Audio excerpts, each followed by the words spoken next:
Good evening, everyone, and welcome. My name is Neal, and I'm the Director and Librarian of the John Carter Brown Library. It's my pleasure to welcome all of you, and in particular, members of the library's Board of Governors, fresh from our morning's meeting, to this evening's celebration, a celebration of the history and of the continuity of this wonderful institution. For those of you who are not regulars at our events, I wanted to give you a particularly heartfelt welcome and hope that this represents an opportunity for you to come regularly and frequently to this library. 75 years ago, a small group of benefactors and bibliophiles came together at a dark time in our nation's and indeed in our world's history. It was January 1944. The Red Army was entering Poland. Eisenhower was back in Europe to command U.S. troops after a week's rest in the States, and Berlin was being repeatedly bombed by the Royal Air Force. It was 5 months before D-Day, but plans were already in motion for that extraordinary operation. How, might you ask, could anyone have been focused on buying books and preserving historical memory? It's a good question. And yet, that is precisely what a small group of men and women were up to in Providence, Rhode Island, indeed, in this very space. They articulated their sentiments in what has become for us here at the library one of the founding documents of the John Carter Brown Library Associates, founded that very month of January. In our disturbed world, they wrote, anxious for the future, America and all that it stands for in the history of ideas is more than ever important. And important also is an institution such as this library, for which a century past has concentrated upon the single purpose of collecting and making available the original source materials underlying the history of the American nations. American nations, in the plural, indivisible not as a nation, but as a continent, the American continent, North and South. Acquiring source materials, sponsoring library exhibitions, and issuing the occasional publication fit within the remit of this new association. But the ethos of uniting peoples through the study of the past was also ever in the minds of those here gathered. The people who signed their name to this new institution are perhaps to most of us here in this room somewhat obscure. I say most of us because not everybody here is a bibliophile. But if you are, you would recognize the name, for instance, of Wilmarth Sheldon Lewis, otherwise known as Lefty Lewis, a great collector, native Californian, and great collector of the work of Horace Walpole, after whom the Lewis Walpole Library of Yale University is named. There was also Louisa Dexter Sharp Metcalf, with her husband Jesse, one of the dynamic duo of Rhode Island philanthropy. Another name known to bibliophiles is Thomas Winthrop Streeter, a great book collector whose Americana collection was understood to be the best of its kind, and bibliophiles and collectors still talk of the famous Streeter sale after his death in the 1960s, where a lot of material related to the history of the Americas was dispersed. There was, of course, John Nicholas Brown, the son of John Nicholas Brown and grandson of John Carter Brown, who did more than anyone, I think, for supporting this institution, including the acquisition of new materials that we use today and guard in this collection. And finally, since I know that there are a lot of people in the audience who passed through Maryland, including alumni of Johns Hopkins University, Lawrence Roth, the then director or librarian, who was himself a Marylander and also very much connected to the state of Maryland, who was a director of this library and also secretary of the new associates. In that first year, 194 memberships were recorded at the end of the library's annual report. And indeed, we are currently researching some of the descendants of those individuals from this region. 110 were from Rhode Island, approximately the number of people who are here this evening. 82 were from 17 other states, and 2 were from foreign countries. Associates were encouraged to donate $5 a year, which is approximately $75 in today's dollars, which means that the basic level of today's associates at $50 is a really good deal.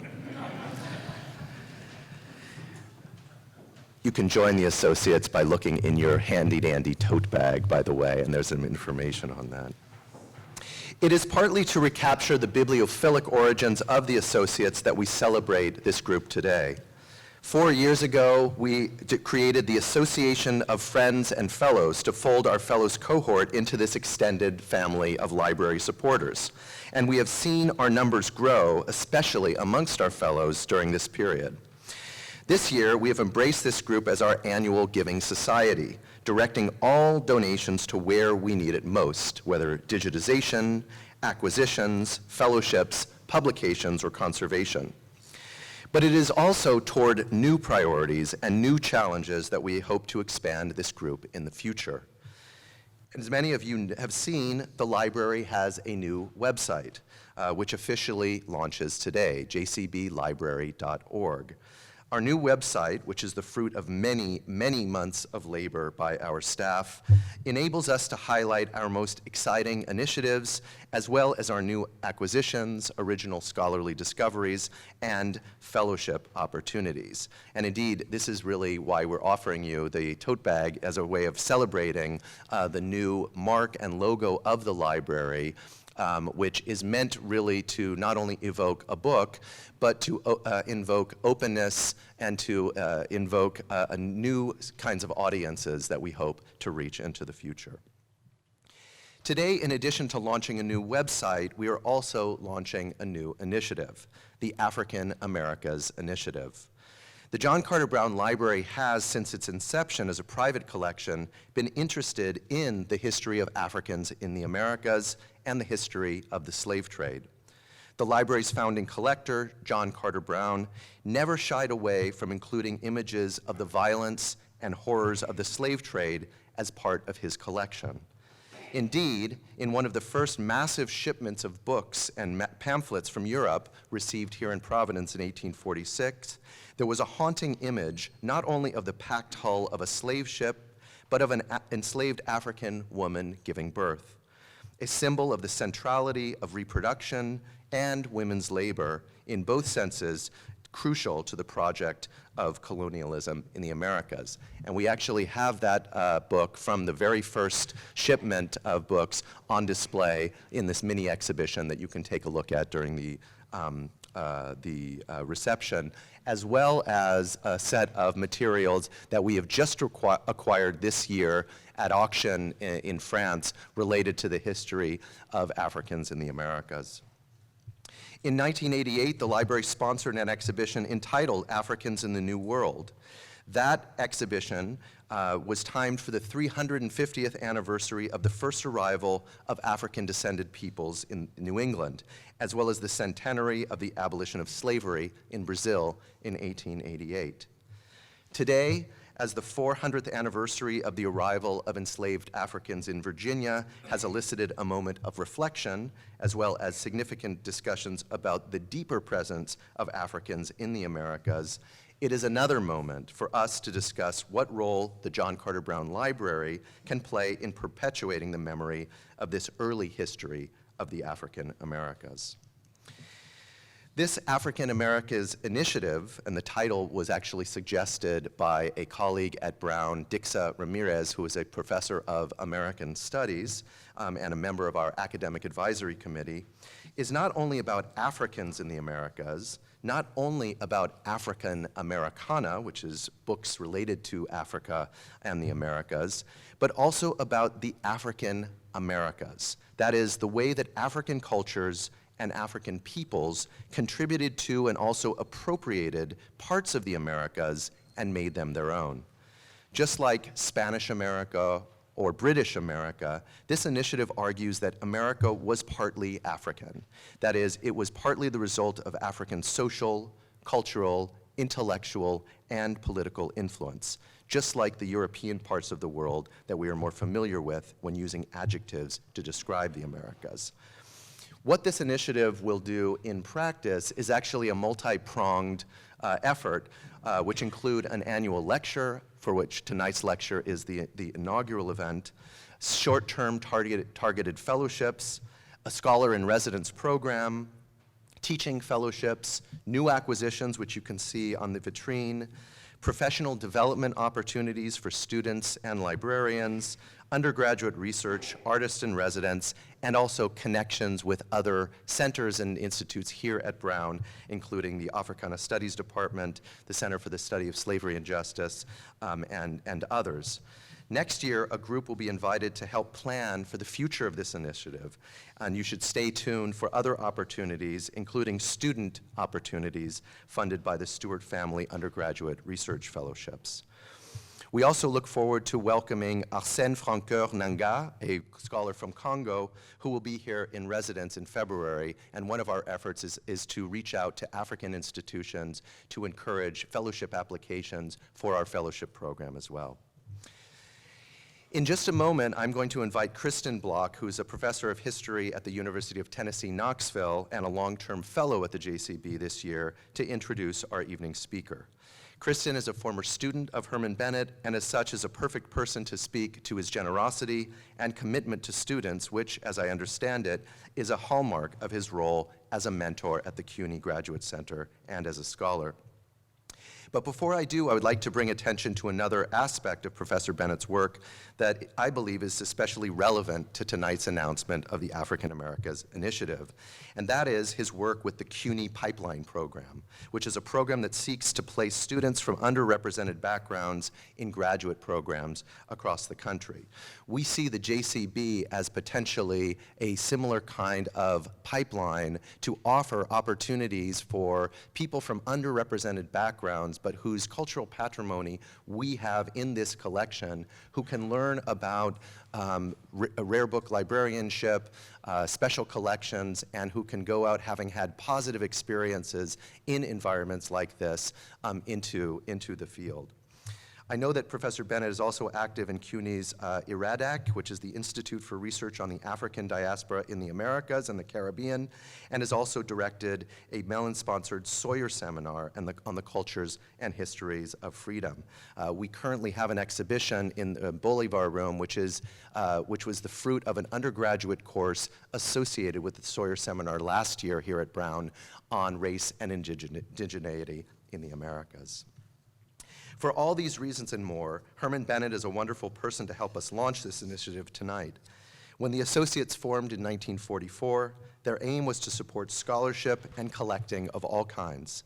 They might not have seen the African continent as integrally connected to the history of the Americas as we do today, but it is to honor today's vision of an interconnected world and the importance of embracing fundamental geographical and cultural connections that we look toward the success of this new initiative, just as we celebrate tonight the success of 75 years of the John Carter Brown Library Associates. So with that, I would like to welcome Kristen Block, currently fellow here at the library, who will introduce our evening speaker.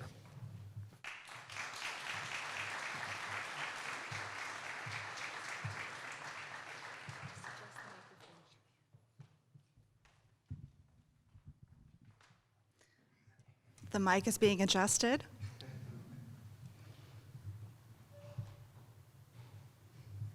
Should I wait? So I wanted to say thank you so much, Neal. I am very honored to be here as an Inter-Americas Fellow at the JCB about more or less 10 years after the first time that I was here. And I'm even more honored to be introducing tonight's speaker, Herman Bennett.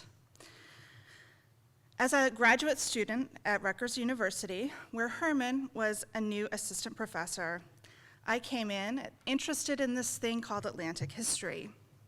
But the program that I entered didn't really have an Atlantic track. Yet Herman was one of them that came to my aid in helping to convince the graduate director to help me design a new kind of exam field, and then, of course, was designated one of my examiners. I remember being very intimidated during those conversations preparing for the exam, and later when I shared my draft dissertation chapters, he laid out one challenging question after another that toppled all of my tentative attempts at making an academic argument. I thought I was doing it all wrong. But then he would end our meetings with a cheerful, "You're doing great, keep it up." And my spirits would lift, something like that. So I will always remember him as the advisor who helped introduce me to Las Americas, who pushed me on the politics of my work, who made my head spin, who made my arms ache with all the books I had to take out from the library at his insistence. I wasn't surprised at all to hear him claim recently with pride that his best work these days has been as an advisor. This is the pipeline work that he's been doing at CUNY Grad Center. I and my graduate students will be reading Herman's latest book next fall in my Atlantic seminar, and there together we will debate the tough questions, think about the politics of our work, and I will be proud to explain the genealogy of my own personal and academic debts to his work and his spirit. So, briefly, a few of his non-academic honors. Herman Bennett is author of 3 books. The first 2 are Colonial Blackness, A History of Afro-Mexico, and Africans in Colonial Mexico, Absolutism, Christianity, and Afro-Creole Consciousness, 1570 to 1640. Professor Bennett has been the recipient of numerous scholarly awards, including 2 National Endowment for the Humanities grants, a Mellon Fellowship in the Humanities, a 2-year Mellon Postdoctoral Fellowship at the Johns Hopkins University, an ACLS Burkhardt Fellowship, and membership at the Institute for Advanced Studies at Princeton. The book he will be introducing to us today is African Kings and Black Slaves, Sovereignty and Dispossession in the Early Modern Atlantic. Please join me in welcoming Professor Bennett.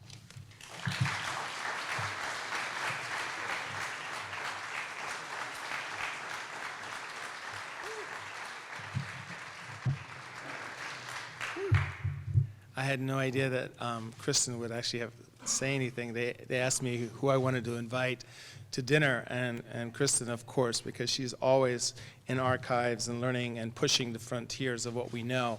And I have a tremendous amount of respect for somebody who walked across, the prairie from Nebraska and wound up picking up Spanish along the way, and now moves into the frontier of French. And so she's always been somebody who's been an innovative and entrepreneurial thinker, in the sense that she's constantly pushing us to work harder and be better. I want to just get to the core of my talk really quickly, because it's going to take some time, and I actually have it written down here. I just am humbled to be here. I cannot tell you how humbling it is to stand here in front of you today. I came in here when my son was an undergraduate here, he graduated a few years ago, and there are days, when those of you who have kids, you understand, you visit your kid and you see them for a minute, and then they're off to class, or they're off to party, and they're off to do other things, and you have to figure out what to do with yourself. And I would actually sort of sneak in here, oftentimes not registering, so they didn't actually have to engage in the conversation with the fellow scholars. So I'm really appreciative of actually being able to come in here and to say, "Hi, my name is Herman Bennett." Neal, inspired stewardship matters, and it's really remarkable what you have done. And listening to this new initiative, I trust that your Board of Governors understands the significance of what this means, but also what it means for America at this moment in time. Really inspired leadership and stewardship, not just leadership, but stewardship. Individuals with a vision that's not simply about themselves really does matter. So thank you. Years ago, on entering Portugal's National Archive, an exhibit on early modern exploration caught my eye. It was 1998, 6 years after Spain had commemorated the anniversary of Christopher Columbus's 1492 voyage. Perusing the contents of the exhibit, one could not but notice the scrolls, the papyri, the embellished and laminated text surrounding far more than just the vastness of Portuguese exploration. The Portuguese court received the inhabitants of North and Eastern Africa, West Central Africa, the Middle East, South and East Asia as notables. Dignitaries who, on delivering their respective sovereigns' correspondence, enjoyed the protective status of emissaries. In this enactment of Renaissance diplomacy, the various texts on display reflect the rhetorical protocol steeped in ornate forms of address. They stood and spoke as equals, a status conveyed by lords, emirs, negos, emperors, pashas, manicangos, and princes through the detailed invocations of their royal titles. Pressed for time, I pushed on and into the archive, but not before a long look at the letters crafted in Amharic that Ethiopia's ruler addressed to his Christian brother and peer, the Portuguese sovereign. The conventional representations shared by contemporary Africans and their global descendants regarding the early modern European encounter with the larger world is troubled by this correspondence. We are not accustomed to seeing Europeans according Africans this kind of diplomatic respect. In the popular narrative, defined by conquest, colonial imposition, possession and dispossession, what role, if any, did this correspondence, saturated with royal titles, play? If titles did not matter, why were all the parties involved constantly invoking them?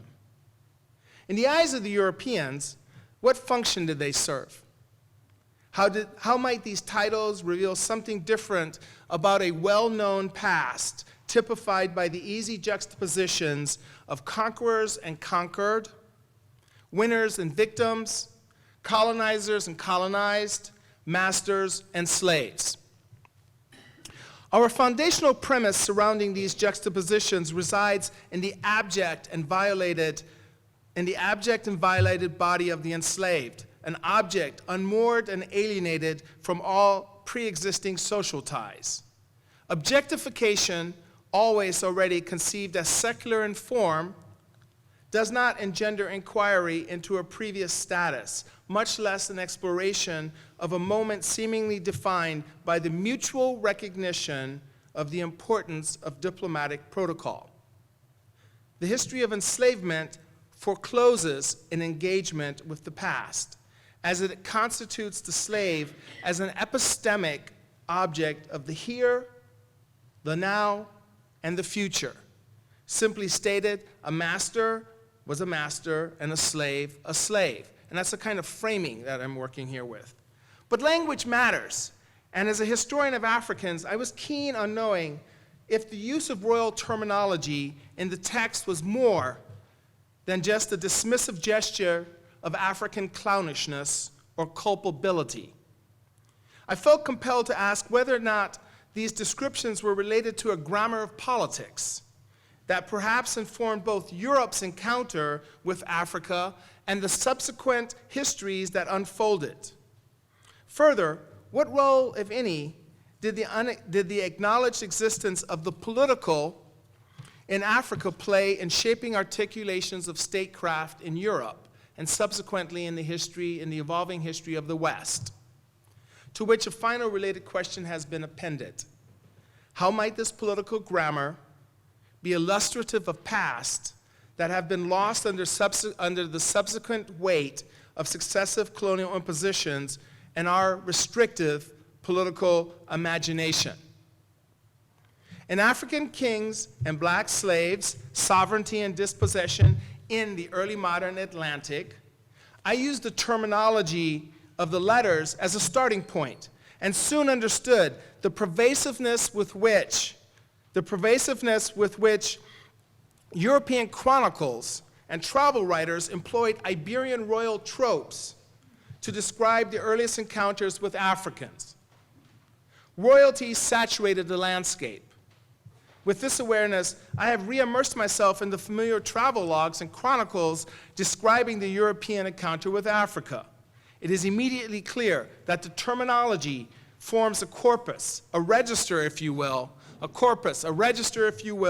questioning the idea of a hermetically sealed European ascendancy, one from which the slave trade emerged and devolved in the absence of political negotiations, driven only by force and commodification, in which tenuous relations were market-driven. In pondering the ubiquitous use of royal terminology, I'm asking, how might one read this phenomenon as an acknowledgement of African sovereignty that was simultaneously constitutive of early modern Iberian imperial statecraft, and by implication, European statecraft? Though my focus on the Europeans' pervasive deployment of royal terminology in reference to African sovereigns, I intentionally rely on narrative literature composed of chronicles and travelogues that has been foundational to framing the earliest encounter between Africans and Europeans. In other words, the colonial library, as you'll understand. Because that is, in fact, what this talk is about. It's about a library that we sort of are so familiar with that we have lost sight of what it actually is telling us about other kinds of possibilities, other kinds of histories that are obscure to us because of how we sort of approach the question of the African-European encounter. In the extant documents, familiar to the point of being overlooked, it is possible to glimpse traces of a past that tack between African and European history, which begs for a reconsideration of the early modern African diaspora, Atlantic history, and the New World's origin story of blackness. The interpretive practice of rereading the early modern colonial library for evidence, understandings, and events complicating the inaugural moments of European expansion engenders an origin story still in need of being conceived that, irrespective of the demands of our post-colonial present, has implications for how future past will unfold. While the narrative of slavery and freedom stood on the horizon, and obviously that's an important part of the story, right? It stood on the horizon. It wasn't necessarily there, it stood on the horizon.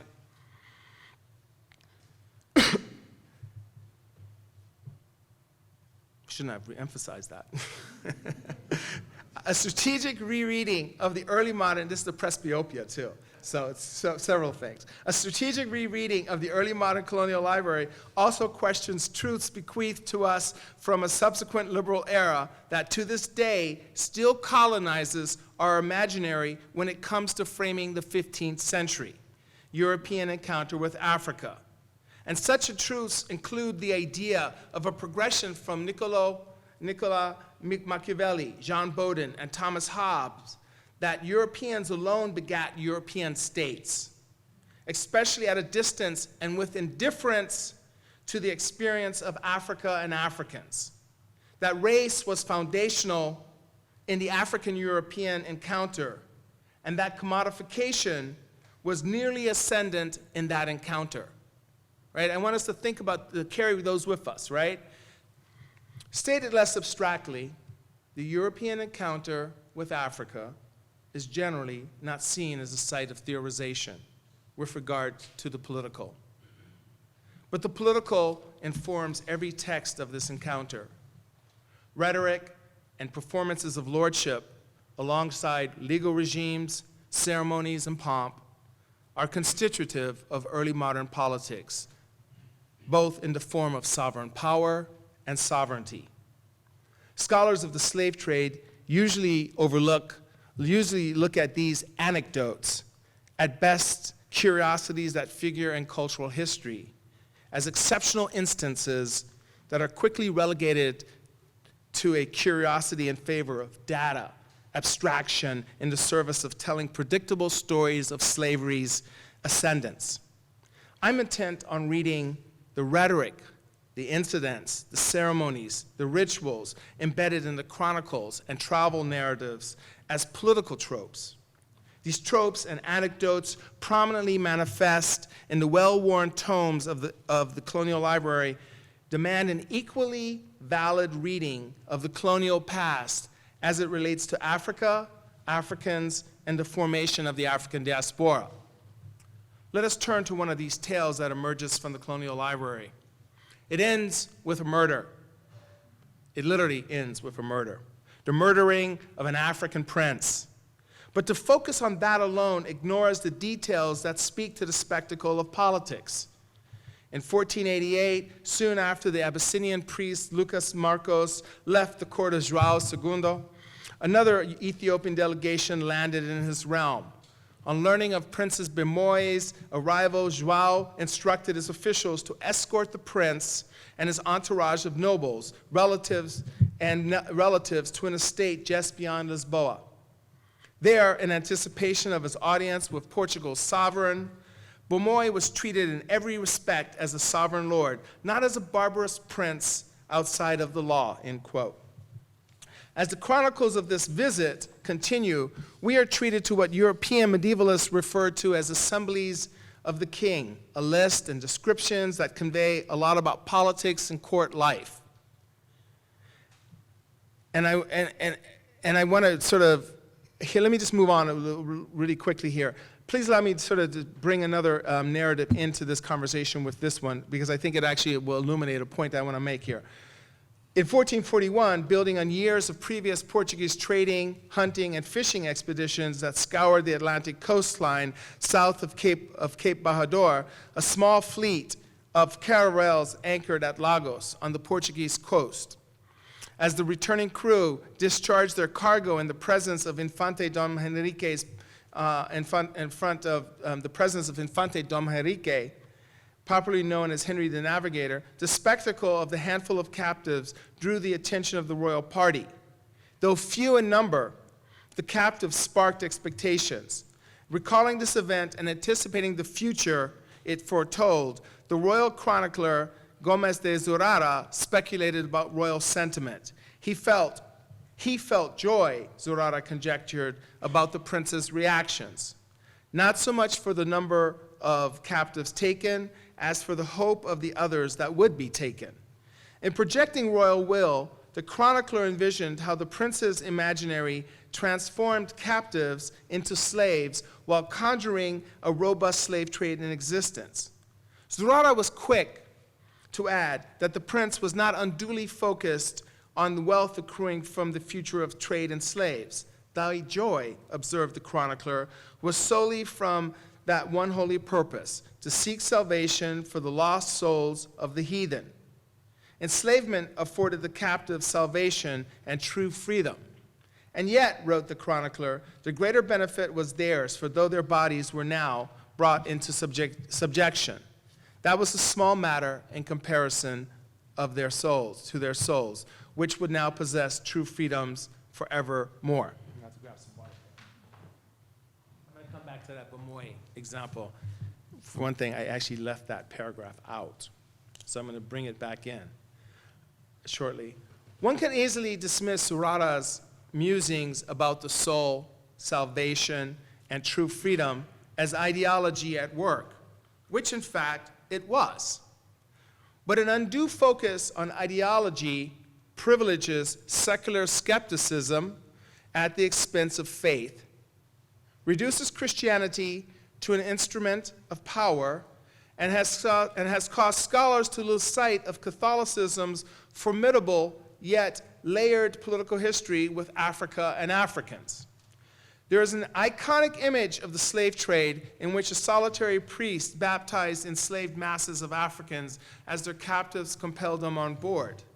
And while scholarship on the Catholic encounter has transcended this image, we need to grapple carefully with what it meant then. Catholic missions, though sparse, were an established reality in 16th century West and West Central African kingdoms. Catholicism had acquired considerable depth because African converts, notably the elites, but also commoners, had transformed it into an indigenous phenomenon. While the earliest missions, especially among the Congo peoples, have attracted scholarly attention, we still have yet to fully consider Christianity's institutional and intellectual complexity, which sanctioned the presence of the priest and insinuated Catholicism into Africa. Even if we concede the limited role that the church's conscience played in this process, one needs to also ponder the efficacy of scripture, theology, papal nuncios, the particulars of church-state relations, Christian relations with the Christian relations with the extra ecclesiam, those of God but with outside of Christendom. To acknowledge that the iconic imaginary priest and his gestures were superficial should not foreclose an examination of the institutional mechanisms and the intellectual traditions that mediated the Catholic encounter with African Africans. Doing so requires that we understand that in the eyes of the church, the priest's presence transcended the issue of Christian conscience, right? That's not where our attention should be, I'm thinking, right? That's what I'm trying to make the case here in some of this work that I've been grappling with for the last 20 years. Catholicism was a manifestation of statecraft. Church-state relations, theology, papal authority, papal bulls, church canons, canon law all came to the fore when medieval Christians encountered infidels or pagans. And in overlooking Catholicism's institutional history and its related intellectual currents, we have lost sight of a tradition of Christian politics that brought into relief the simultaneity of early modern African and European sovereignty, which perhaps offers a more complicated explanation for why the priest stood at the quay. Here I want to suggest how and under what circumstances Catholic dogma, institutions, and law mattered in the European encounter with Africans. This history magnifies a field of politics concerning early modern sovereignty that culminated in a taxonomy of African difference, which in turn rendered the inhabitants of some polities, not all, but some polities, into slaves. Even prior to the systematization of the slave trade and slavery, which only 2 centuries later would be firmly linked with people of African descent, we see how Christianity mediated encounters with pagan polities. These encounters were marked not only by a confident reliance on European superiority, but these encounters were not marked by a confident reliance on European superiority, but rather on mutual recognition that navigating such encounters required careful diplomacy. Such maneuvers shaped both the encounter itself, but also the self-conscious performance of state power on both sides of the encounter. To say as much causing to question the telos that has long served to absorb the African-European encounter and its immediate history into the story of New World slavery, thereby overlooking the part that Africans played in the evolution of Iberian sovereignty and imperial identity prior to 1492.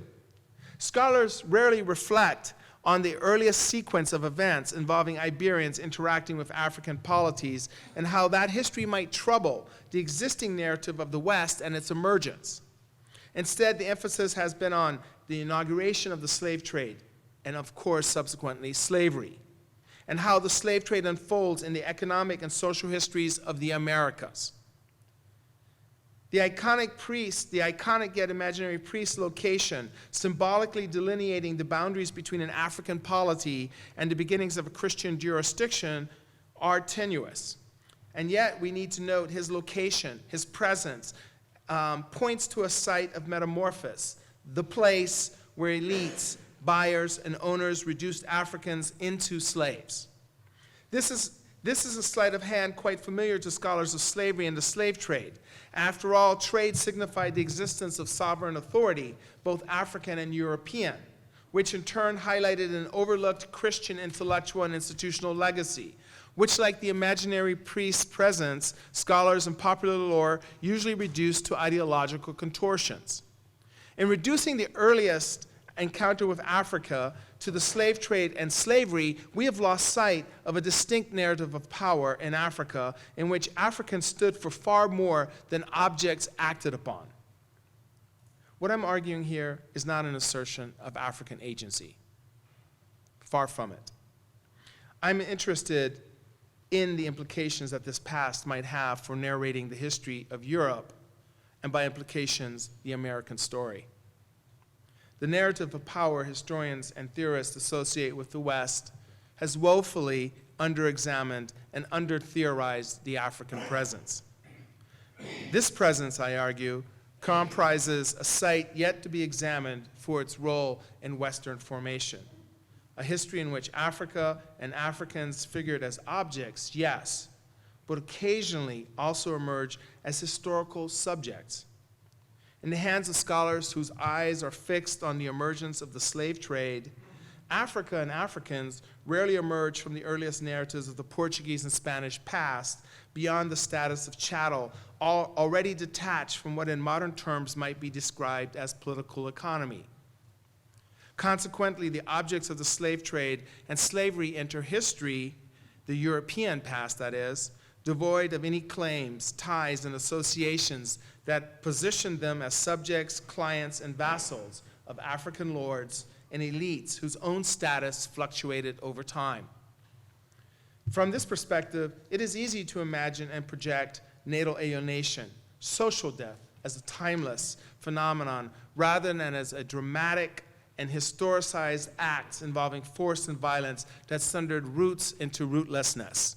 What is more, we ascribe a hegemonic singularity to the European past. Despite what we fully know to be the role of the Catholic Church and Christian ideology in the encounter, Europe and its relationship to Africa is always already a secular and dominant, fully forged entity with a singular political rationale. Europe in this configuration of the past is already the West, rather than an entity or an idea that emerges through time and through its encounter with Africans. From these aforementioned observation flow an assertion. Until Europe is understood in its historical specificity, neither its early modern encounter with Africa nor Africans' encounter with Europe can be fully realized. We understand the unrelenting violence unleashed by Europe in its encroachment on Africa, violence that highlights the Janus face at the core of modern life. But this representation also flattens and condenses a complex history that grants Europeans far too much power. For Africa and Africans and the African diaspora, the stakes are considerable. Concepts like tradition, authenticity, autonomy, cultural memory, agency, and resistance, which always acquired valence through analogy and negation in the wake of encounters, cannot be conceived in their complexity until the historical specificity of the European past are clarified. As a post-colonial historical intervention, but also a history that acknowledges the complex entanglement with Africa and Africans in the making of the European social formation, I point to the need for an elaboration of an earlier European past as a necessary condition for writing histories of both the early modern and contemporary African diaspora.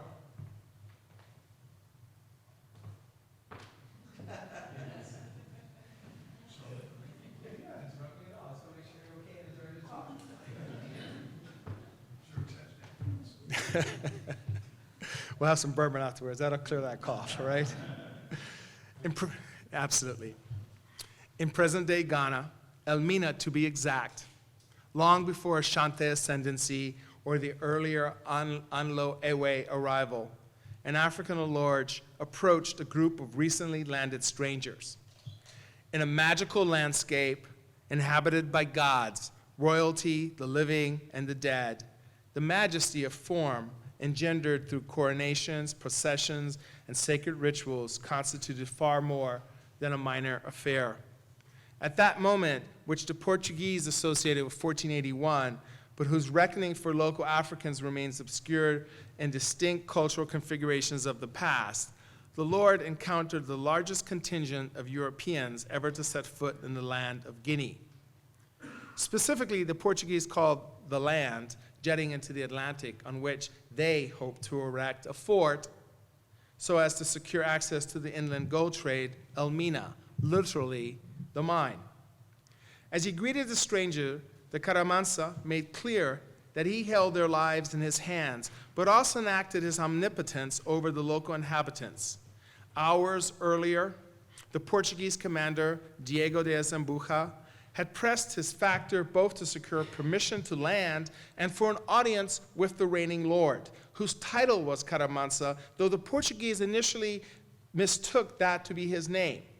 Now the new arrivals stood in formation awaiting their host lord, Caramansa.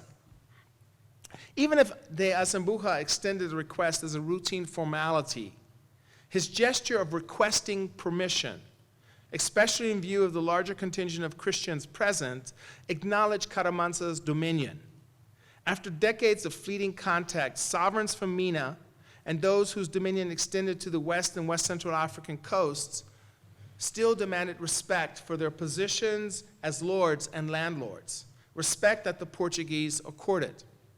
Diplomacy in the form of discernible gestures and motions facilitated trade and implicated the Portuguese in local kingship rituals directed at them and local subjects. As a result of securing diplomatic recognition, one contemporary noted that African sovereigns allowed the Portuguese, quote, to carry on their business in peace and friendliness without those warlike incursions, assaults, and robberies which had happened at the beginning, end quote. As the Portuguese awaited Caramansa's arrival, the cacophony of bugles and bells and horns announced the Lord's procession. Surrounded by an armed escort, accompanied by nobles, each trailed by 2 naked pages carrying their rulers, stools, and weapons, the Caramansa approached with measured poise. The Portuguese chronicler Rui de Peña recounted how the king came naked and his arms and legs were covered with chains and trinkets of gold in many shapes, and countless bells and large beads of gold were hanging from the hair of his beard and head. As the king reached the center of the Portuguese company, Diego de Azambuja descended from a makeshift platform, a platform, interestingly enough, that was built with Portuguese timber, right? Because one of the things that's also important in these gestures of sovereignty, these Portuguese caravels were actually accompanied by urcas, right? Ships, supply ships, because the land, just like all the products of the land, belonged to the African sovereigns. And so they too wanted to have a stage, a platform, a dais to speak and to perform their own status. But they weren't able to cut trees until they had permission to do so. And so for them in these initial encounters, one of the things we have to even think about is all the supplies. They're not just also bringing, carpenters and metal maker, but they're also bringing they're something to the point of what we would call like all the building supplies had to be carried into these encounters, right? And that itself is something that that we have to actually be reading as gestures of respect, but gestures of forms of sovereignty, because the idea that you would cut a tree in this subsequent, I'm not going to have time to go into this here in this story, but what happens right after this initial procession is the Portuguese, some of the sailors decide, we're just going to cut down these trees and begin erecting a fort. And that just sort of produces a chaotic moment in which a number of Portuguese wind up losing their lives, and the Caramansa is saying, like, the deal is off until such time that Azambuja punishes some Portuguese in front of him and also pays a fine for them to be able to erect El Mina, right? And these kinds of histories, right? And so part of the story I'm trying to tell here is obviously in the wake of 1619 and obviously in the story of what comes, we can say we know what the horizon looks like. But the horizon is 200 years away from this moment. And what's lost in these intervening years is a complex story that actually lives in this space, in these books that individuals with a different focus than necessarily on political economy, on the objectification, and those stories, and they put those in there. They acknowledge those. And the chroniclers are attentive to that. And so part of what it is that this is a very simple story of saying lingering. It's lingering with the library, staying with the library, reading forward as opposed to reading backwards. As the king reached the center of the Portuguese Zambuja descended from his makeshift platform. He reverently approached the Lord who took his hand only to release it as he touched his fingers and then snapped one with the other, saying in his language, "Beri, beri," which in ours means peace, peace. Diego de Zambuja understood what was required of him and responded with a gesture of his own. The African nobles accompanied the king, repeated the hand-finger ritual of their lord, but recalled Ruy de Peña. The manners in which they snapped their fingers differed from that of the king, wetting their fingers in their mouths and wiping them on their chest. They cracked them from the little finger to the index finger, a kind of salute here given to princes, for they say that fingers can carry poison if they're not cleaned in this manner. Following this series of gestures, principals on both sides extolled rhetoric of goodwill and friendship, but also warnings. If the Portuguese acted contrary to his will, proclaimed the king, they would cause more harm to themselves than him. With this stern warning, the Caramansa conveyed what one aspect of the ritual was dramatized. As the sovereign authority, he wielded power over life and death. As sources of authority, spectacles conveyed the mystery of power embedded in lordship. Regardless of how mesmerizing the finger snapping might be to those of us schooled in the way of streetwise and complex handshakes and shoulder bumps, trivializing symbolic enactments, if not overlooking them altogether, as scholars of Atlantic history have done in relationship to Africa, results in a distorted geography of power. In Atlantic studies and the history of the African diaspora, rarely do symbolic enactments in Africa figure as sites for theorizing about the evolving history of sovereign power. The spectacles enacted along Africa's Atlantic coast during the 15th century and beyond suggest that the region constituted a crucial site in which lordship and sovereignty came into being. Spectacles and ceremonies of encounters along with ceremonies of possession, repeatedly dramatized sovereignty while displaying authority over sacred knowledge, territory, and mostly people. In the 15th century, an African lord's loci of power invariably centered on the ability to marshal vassals and retainers whose fortune, status, debts, ties, or lack thereof triggered the calculus that transformed subjects into slaves. Focusing on the earliest spectacles and ceremonies recalibrates the locus of Atlantic encounters while bringing forth new domains for examining both the history of sovereignty, but also taxonomies of difference that engendered who was a subject of an African lord and therefore could not be enslaved, who was a subject of an African lord and therefore who could not be enslaved, as opposed to who was simply a slave and who could be acquired by Europeans. At one level, then, I'm interested in tracking and archiving performances of lordship, the ceremonies and pomp, symptomatic of early modern practices of sovereignty in which Africans figured. Here, the mystery of power, authority, and rule resided in incantations of rituals and rites, generally overlooked in the secular conceptions of power that since the 18th century have framed representations of the African and European encounters. These expressions are generally reduced to cultural traditions by scholars that do focus on them. And yet, they are more than simple manifestations of cultural performances, devoid of politics, flourishing at moments of contact, These spectacles, even in the 15th century, reflect hybrid cultural forms composed of novel terminology, pidgin languages, currencies, sacred knowledge, and rituals. They are not just cultural affects, but instruments of power. The spectacles were, in fact, staged for both Europeans' consumption and the subjects of an African lord intent on asserting autonomy in the juridical and economic periphery. In this respect, the Karamansa's opening performance constituted a multi-sided ceremony. First, the African lord focused the European gaze on his authority. Then the Portuguese directed the performances at themselves and other Christians at a distance. By these actions, the Lord marshaled not just the attention of the Portuguese, but that of his subjects, while asserting his dominion, thereby charting a new locus of sovereignty from that wielded by established lords situated inland. We therefore need to see the encounter engendering a spatial reconfiguration of power that eventually led to the emergence of new breakaway polities, whose very origins and cultural logic resided principally in the expanding Atlantic complex. These moments, along with their assertions of absolute and legitimate authority, sovereignty that is, need to be reintegrated into the history of the encounter and the political history of both Africa and European states.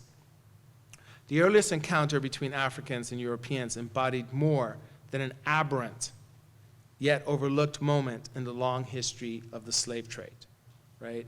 And so there's a lot of work that's been done around Brown and other places around the slave trade, and I think that's really notable and important work.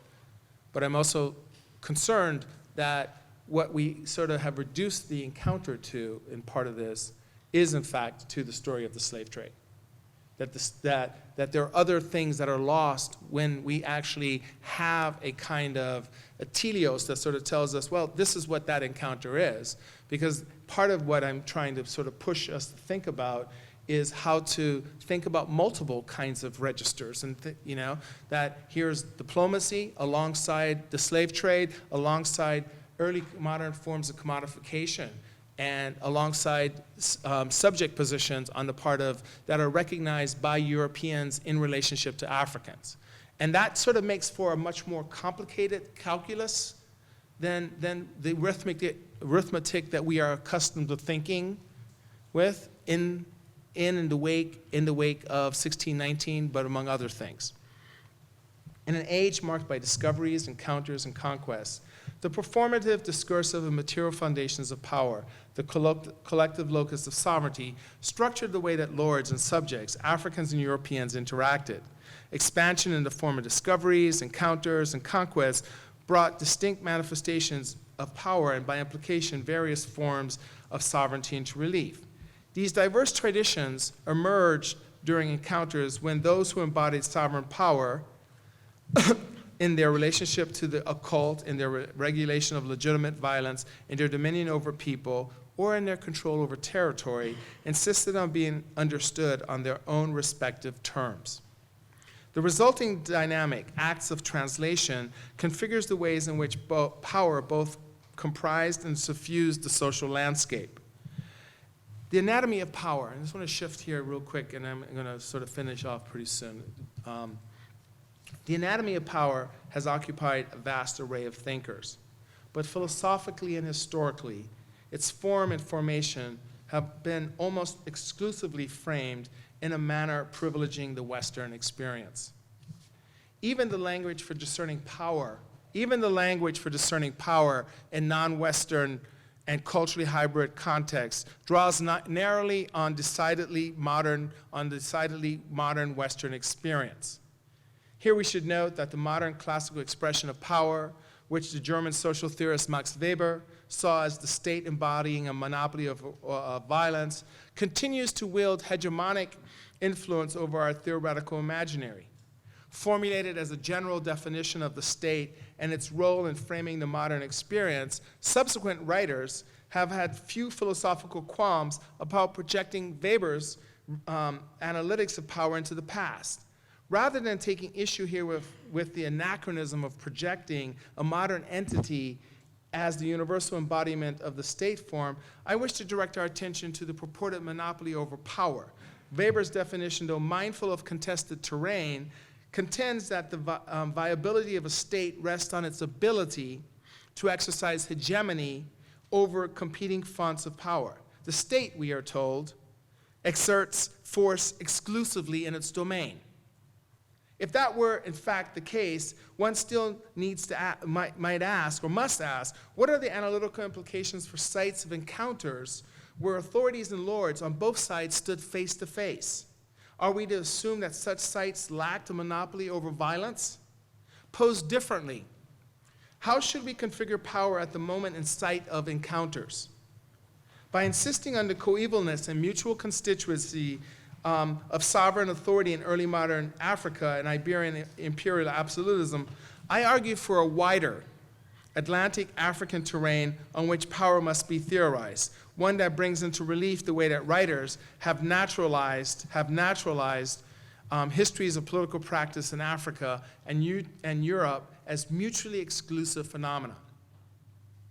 My insistence on the mutually constitutive nature of power and statecraft in the early modern African-European encounter does not deny either African or European forms' primordial existence, but questions the exclusion of Africa in the formation of sovereignty, while emphasizing that the still definitive expression of power constitutes only one modality for discerning sovereign might.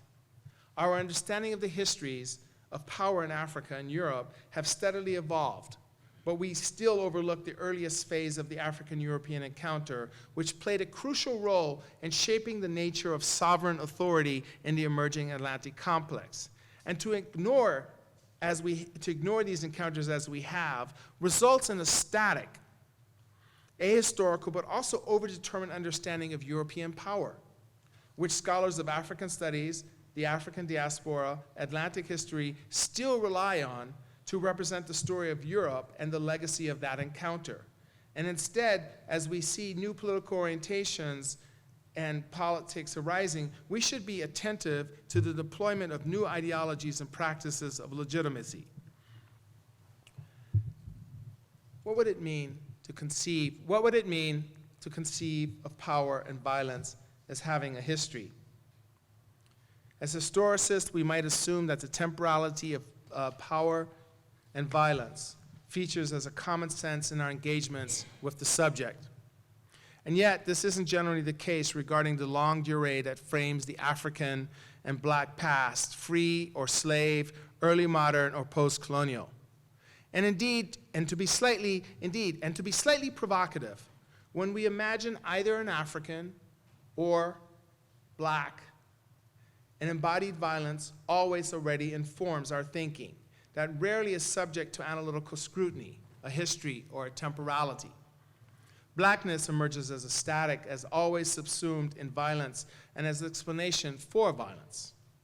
Hopefully it is clear, or becoming clearer, that I'm interested in taking up the relationship between violence and power, and the fact that so little of our thinking and theorization about the African-European encounter, the slave trade, slavery, the short history of freedom, and contemporary culture presses beyond the tropes of terror, brutality, horror, injustice, exploitation, and oppression.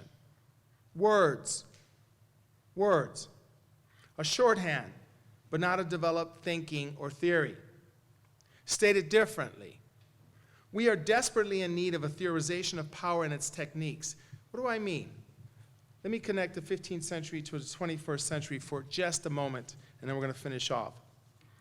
A body not covered, a death not respected, humanity not acknowledged. Here I am, of course, thinking of Michael Brown, prostrate in the street in downtown Ferguson for hours. The horrific display of power depended not just on his blackness, but reached back into long-standing notions of death and horror. We don't have to be readers of the Iliad to know that honoring and respecting the dead represents a sacred tradition. Achilles dragging the naked body of Hector before the gates of Troy was an outrage to all, Trojans, Greeks, and even the gods.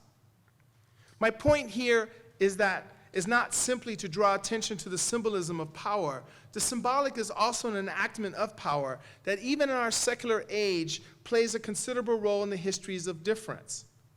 We can only imagine the legacy of Michael Brown's death, but the memory of his abject black body has a life as well. It tells us that even in death, black lives didn't and don't matter.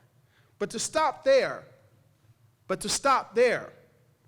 neglects the history of power, sovereignty, ritual, and violence that have been condensed by slavery and its afterlife. And what I'm trying to do there is I want us to think about that image of Michael Brown being allowed to lie in the street uncovered of Ferguson, right? I'm not actually talking about the actual murder. I'm talking about the idea that he was not covered. That's the part, the symbolic gesture of the police department, right? Not saying we need to actually cover this body. There are children here. There are families here in the site around us. And that our focus is so much on his killing, and that's an important part, but we also have to think about the work that's being done in the process of his death when he wasn't actually being respected as a dead body, and what that meant for those communities in which he was a part of. And so that's kind of where I want us to think a little more about the symbolics of power in all this work, because I'm sort of trying to make a case here that we don't actually have enough thinking around these things. We have shorthands: terror, exploitation, brutality, violence, but we don't actually theorize it in much more with a degree of subtlety. And to me, this is one of the reasons why the concept of sovereignty plays a significant role, because it actually introduces the political into the conversation of an African-European encounter that normally is sort of reduced to the story of the slave encounter and the slave trade. This is why ceremonies alongside the judicial matter. I want to describe and discuss the symbols of power, violence, and the need for a more active engagement with what it means beyond our shorthand of terror, brutality, and horror. Here, of course, we have to take on a history of neglect and indifference to black suffering. So I want to make sure, am I going on a little long? You tell me, because I have about two pages. Is that good? You guys all with me? Good, good. We're waiting for that bourbon then, right? Vodka, okay. Stirred or shaken? So my last slide is here. Of course, we have a history of neglect of indifference to black suffering. By way of an example, I recently had the fortune of rereading Gene Roberts and Hank Klibnikov's The Race Beat, The Press, The Civil Rights Struggle, and the Awakening of a Nation. The book narrates how the national, i.e. white press, finally brought attention to the plight of Southern black Americans in the late 50s and 1960s, the plight. But in order to do so, journalists had to see and conceive of the plight of blacks as a story, something unusual, a notable event. In short, the violence that characterized modern black life was simply normal, if not natural, and therefore had not been national news. And we all know that. For those of us who've been part of the 20th century, we know that the first actual lynchings that were reported in the New York Times didn't actually happen until late in the 1960s, right? Because that form of violence was not national news.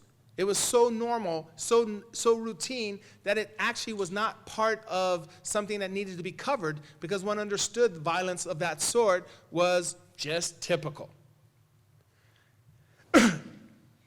And so So the awakening of a nation was not simply about the nascent consciousness among the white American public, but configured journalists as part and parcel of the public who needed to denaturalize their normative thinking about and conceiving of blacks and black life. In other words, journalists, that is, white journalists, had normalized the violence that was systematically extended to blacks and saw it as a normative condition of blackness. And by conceiving it so, allowed violence not to be seen or treated as a news story. Here, then, is just one site for us to think and rethink power and violence having a history. But in asking if violence might have a history, I'm also registering my concern that in the long and disparate histories of slavery and freedom that come to configure our modernity, our approach to the subject, the abject black body, is and remains scripted to a liberal subject. Here, of course, I'm thinking about Orlando Patterson and how much of his magisterial work is formulated around the individual subject, despite claiming to delineate a process of making, how the slave was made or engendered. The story Patterson, tells already assumes the individual subject on whom the violence can be enacted. In this respect, Slavery and Social Death, despite its chapters on enslavement, alienation, etc., begins from a post-Enlightenment subject, that is, the individual. For instance, the master-slave dialectic is an Enlightenment subjectivity, that being conceiving of himself by tyranny and freedom on terms that always already assume a form of subjectivity rooted in the temporality of the modern, and that which is associated with the Enlightenment, but also the market and ascendant forms of capitalism. Despite these concerns about Patterson's brilliant formulation, the larger issue is why haven't we all, scholars of the US, colonial, Latin America, and the Caribbean slavery, done more to think about the histories of power and violence in relationship to articulations between slavery and early modern Africa and that calculus that fueled the transatlantic slave trade, Africa and the black experience across time and space, and before the emergence and the ascendance of liberal subjectivities. Here's my last paragraph, okay? Let us employ the purported relationship between the African diaspora, slavery, and the modern to assert that contemporary representations of the Atlantic slave trade and New World slavery privilege a decidedly modern conceptualization of political economy and politics.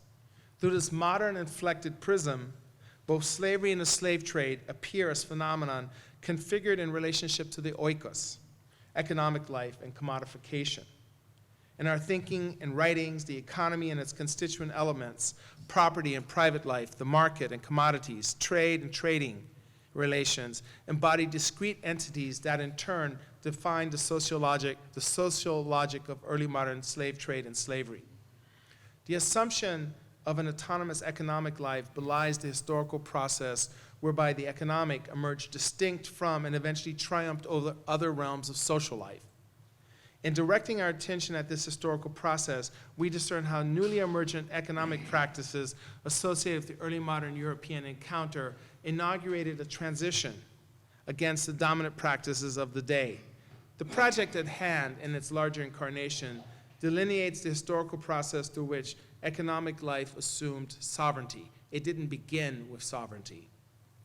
Here then is the story of medieval and early modern power that preceded the ascendance of political economy, one in which laws, political thought, and ceremonial practices configured Africans and subjects, sovereigns, and occasionally even as gods. Thank you.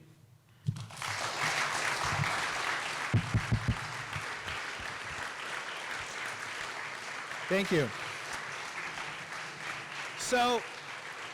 So while you're formulating your questions, obviously I'm going to take some questions. I know some of you have to run home, and this gentleman and I, we're going to have our drink. So we're going to leave too. But while we stay up here to answer some of the questions, what I'm really trying to get us to think about in this library in general is it's trying to move us outside of the kind of naturalized assumptions that we have about how we tell the story.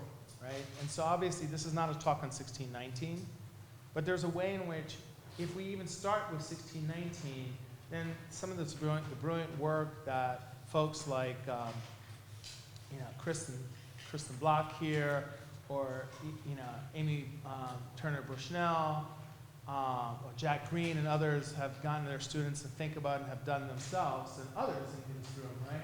Because there's 200 years before 1619. And what happens if our story starts then with that particular memory, with all the assumptions, right? So that we tell the story of 1619, those 20 plus Africans, and we really root them into a groove, curate that story, that story's really curated for us. Then we actually not only just sort of obscure these other centuries of histories there that are much more complicated, but we also suppress how those particular histories leave traditions or have traditions within the story that comes to us in relationship to 1619. And obviously, because you didn't think about it, 1619 is a Southern story in many ways. It's an American story, it's a Southern story, but there's the tradition that someone like Kristen works on, or Amy Bushnell has worked on with regard to Florida. We understand that those traditions are also important because they become part of the American story. And so in some ways I'm kind of troubled by how we have two ways of slotting this, right? The story of race and the story of economics. And then what's lost with the story of politics, right? The story of politics where, and you see this when many of you are walking into museums, and you actually sort of walk into, a museum, an art museum, and you're like, wow, look at all these, not just the black magi, but you actually see black people in courts. And not just sort of in the courts, not just sort of English courts, but actually European courts, Italian courts. And you try to make sense of that. And you have to actually understand that they are also making sense of that, but not necessarily through the same register that we are. Right? So that they're making sense of it in terms of rituals and politics, among other things. And obviously part of it is I'm just taking a very basic approach to reading the library instead of saying, these Europeans, these Portuguese, these Spaniards, and even the English are actually using language that sort of says lords, kings, princes, emperors. And we know that matters. They didn't sort of start off by simply saying savages, pagans, or barbarous. I mean, that's part of the history. And so what happens is if we sort of start with projecting everything that we know that happens onto that moment, then I think we lose sight of this other kind of set of calculus that plays a role in the subsequent unfolding story. All right? So now that I give you enough time to formulate some questions. Good. Questions? Sure. If you stand up because it's a cavernous room here. Thanks so much for the talk. It's fascinating and Thank you. I guess I'm curious about not to drag it past that horizon. What would you get beyond that 16th century, 17th century, 18th century, and as logic, commodification, and objectification kick in? Yeah. Because it strikes me that what you're saying still has relevance to that period as well. Yeah. So what kinds of levels of politics or social life should we be looking for so that we don't just repeat that logic of commodification? Right. That's a really great question. And the question. Actually, hello. My question. That's a really great question. And his question was, he's convinced, but he wants to understand, like, how does this look? How might this look? How might we sort of do the excavation work for the 18th century? And my response to you in the first instance, if you're trying to tell an American story or a North American story, that might look differently than a South American story, right? Because by the 18th century, the question in Latin America or in Spanish America isn't really a story of slavery, right? Our Telios tells us we need to keep going back there. There are such vibrant free black communities that have such an institutional presence that the kind of work that someone like Kristen has been doing and the work that I'm doing right now in the 18th century, you have individuals who are actually making claims to having a will that allows them to express forms of desire. And not only that, but there are in free black communities, not just simply in Mexico and Peru, and other parts who have such elaborate institutional formations that characterize the story of freedom, that these are going to be such big free black communities that overwhelm, and they actually constitute their own particular kind of relationship to the king, right? So back to some of this earlier stuff, so they're writing to the king directly, they're appealing to the king, they're constituting themselves as village-based communities of free people of color. Right? And that sort of troubles then the narrative that if we use this story of race and commodification, because they're also like trying to think through these kinds of questions. And so it really does depend on where you're looking for this question, but I suspect that if we did that for Louisiana and thought that through for Louisiana and Florida and then for like New Mexico and other parts of the United States, right? Not just sort of the United States that's constituted by, New England and the South, but other parts that would actually sort of produce a much more, a more expansive understanding of these issues, which then these are the issues that have to be suppressed then. And we know that in New Orleans, in other parts of America.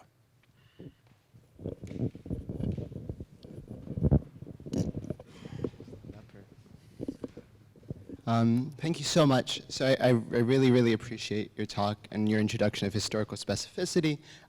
Especially not just historical specificity, but theorizing power and theorizing sovereignty from more inclusive grounds. So another thing I heard in your talk is you're pushing us against a trans-historical analysis of things like slavery. So I'm thinking this is coming out, especially in your criticism of Orlando Patterson. You're saying he operates from too modern a conception of the subject.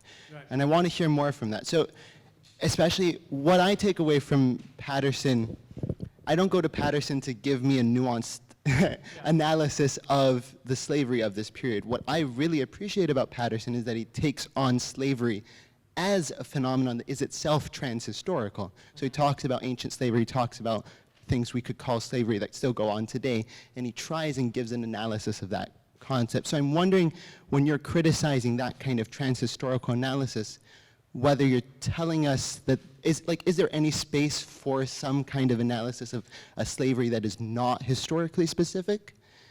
Does that make sense? Yeah, no, that's a really brilliant question.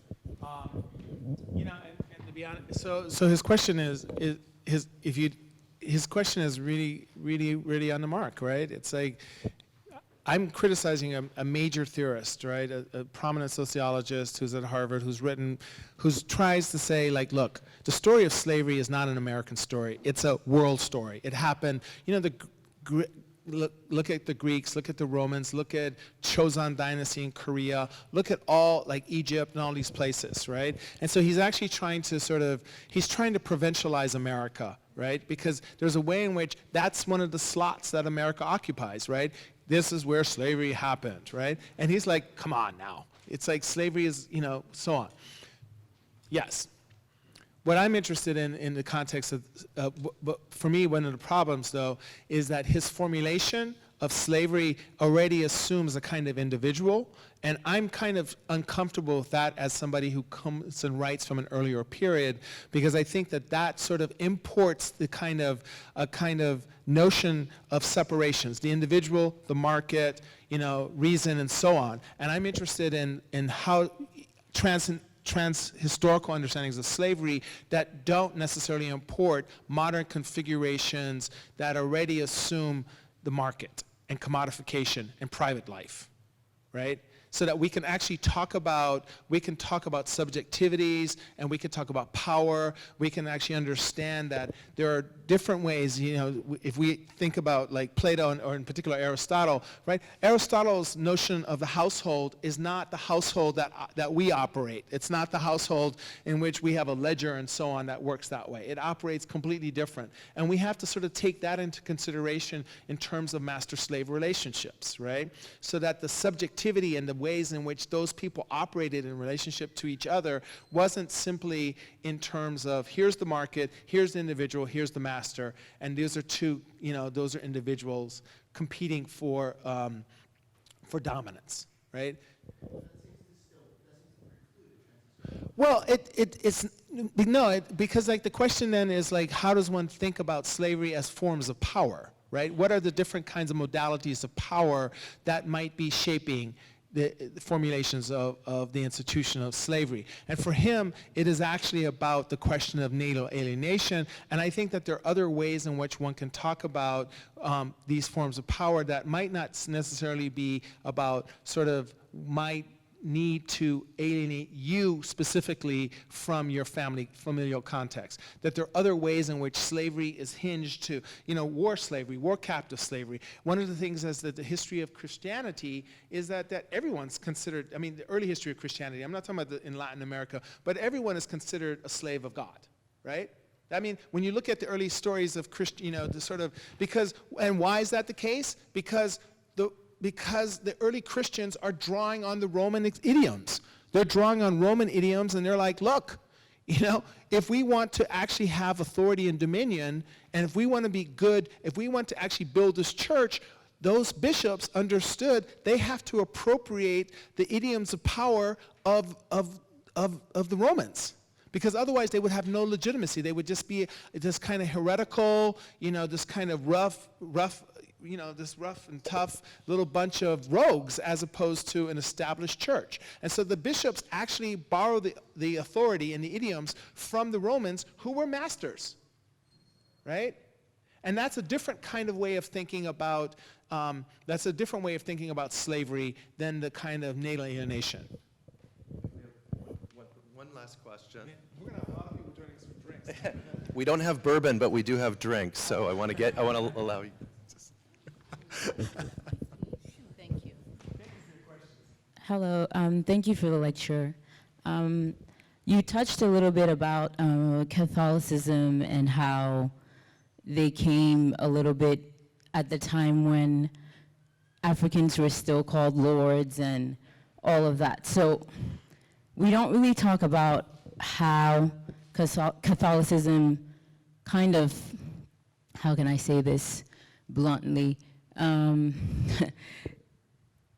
Okay, so there's a quote from an African leader, a Pan-African leader, who said that when the Europeans came, Africans had the land and the Europeans had the Bible.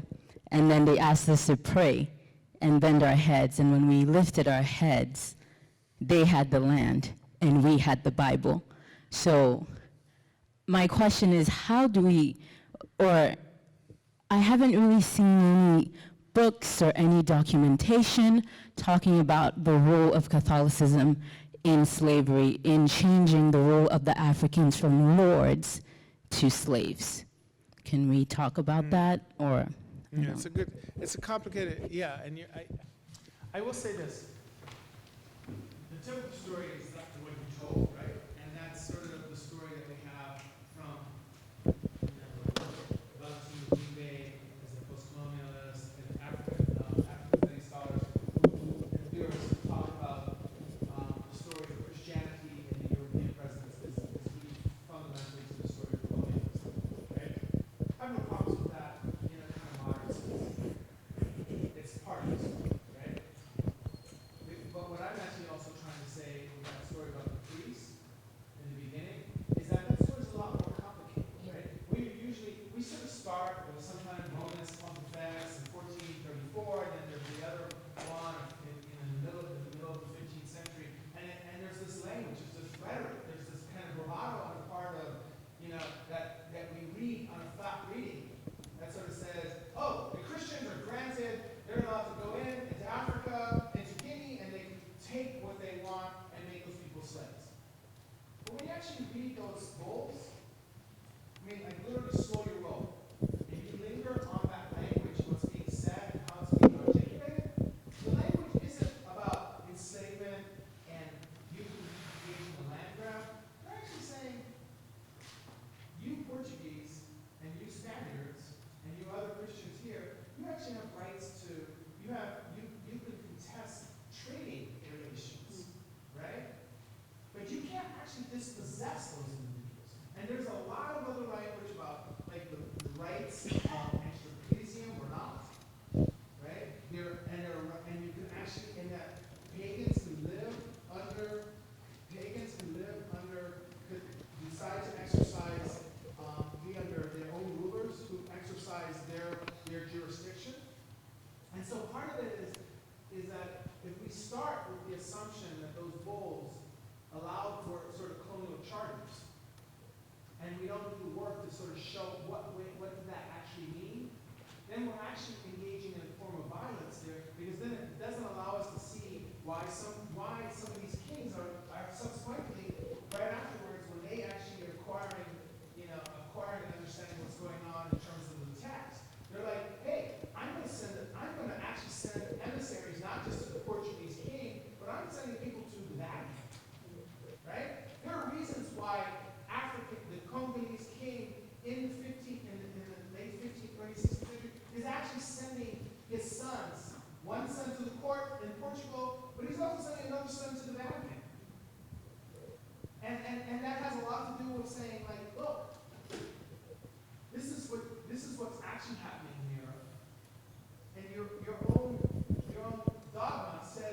can be happy.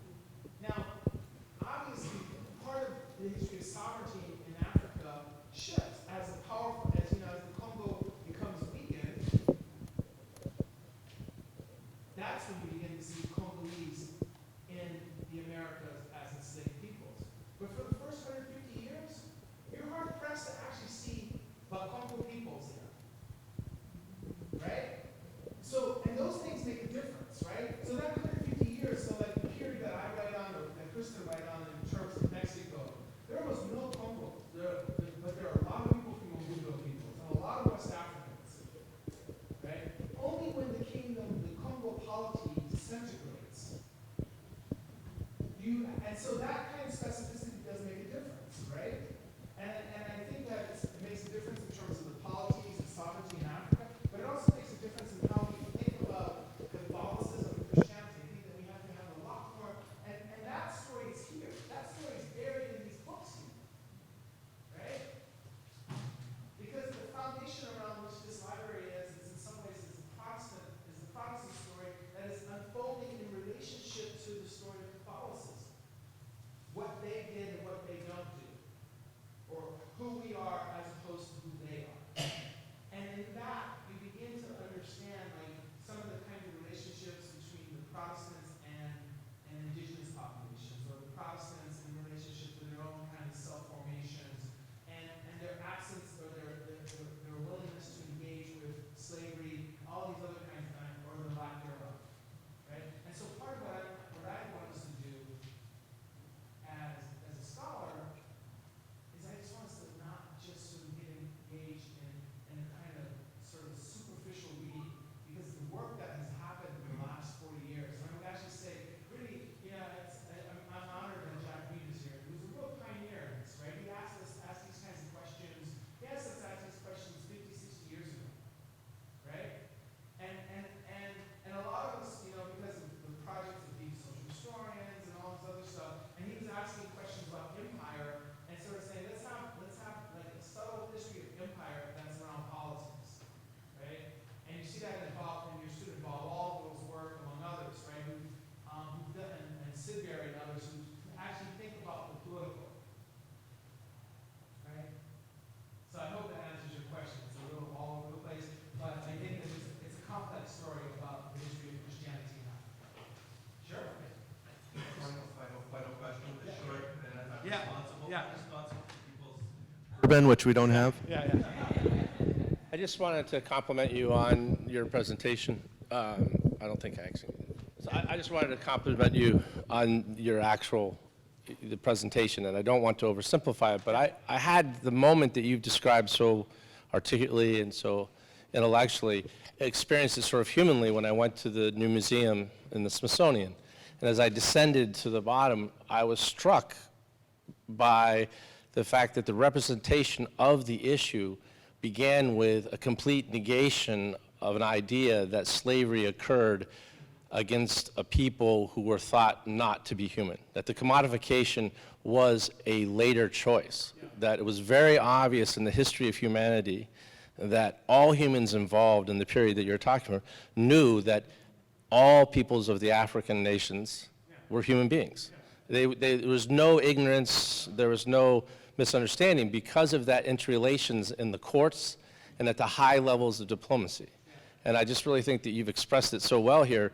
And partly I think I was susceptible to that or open to that after spending 20 years in Haiti before I went to see this, because Haiti creates a wholly different picture than we get in North America, specifically in New England or in the South, as to the complexities of race relating to slavery. But I just wanted to compliment you on bringing that moment back, which was just such a beautiful moment that we will never, there is no possibility that we did not know that we were enslaving fully human being people who had complete histories and cultures. That's exactly, I need not say anything else, because that's in fact what it is, right? The complexity of that, right? That this was not some unthinking decision then.